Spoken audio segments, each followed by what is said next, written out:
Saloko, Buze Kuhe, Jama, Benebe, Buze Kuhe, Jama, Deni Pamona, Jama, Deni Kuchere, Jama, Benebe, Ogo Babana Chiago, Jama, Deni Pamona, and then I don't know Jamalu, and then I just get Jamaga, Jama, Mule Pamuzive, Jama, Benebe, Jama, Mamona, Jama, Deni Pamudugu, Jama, Benebe, Jama, Buze Kuhe, Jama, Deni Pamudugu, Jama, Benebe, Jama, Our tradition be this one.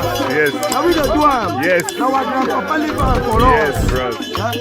And if you do am, you no go regret am.